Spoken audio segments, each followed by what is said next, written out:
All right, this morning, new video shows smoke rising over Gaza as Israel says an expanded ground assault into Gaza City is now underway. The defense minister says, quote, Gaza is burning.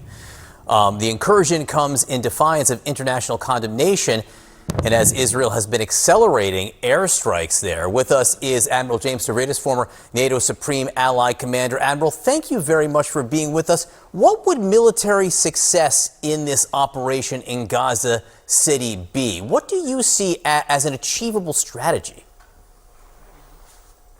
I don't know if it's achievable, but certainly the objective would be somehow rescue the remaining 20 hostages, kill the remnants of Hamas, subdue the population. But John, that's a chimera. It's going to be extraordinarily difficult to achieve those results. More likely, this is going to look like the Battle of Fallujah in Iraq.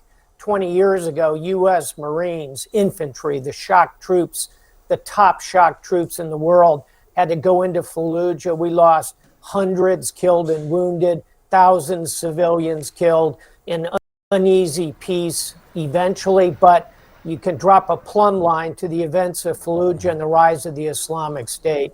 I think, unfortunately, that's a more likely, darker outcome for Israel here. I spent time with U.S. troops in Fallujah after that assault and saw firsthand how difficult that can be. Admiral, in terms of Ukraine, there are Russian officials now saying one of the discussions has been whether there will be an international peace force or presence of some kind if there were a deal reached. Now there are officials in Russia saying, well, if there were foreign troops in Ukraine, they could be targeted by Russian forces. It seems to me Russia's trying to remove the possibility of such a thing before it even exists. They are, and predictably we'll again hear from Sergei Lavrov, the foreign minister, maybe from Putin himself, reminding us that Russia is a nuclear power. Look, we've heard all this now for 3 years. We're a nuclear power. We're going to target NATO. Don't you dare bring Sweden and Finland into NATO, et cetera, et cetera. I don't put a lot of faith in the bluff and the bluster from Russia at this point.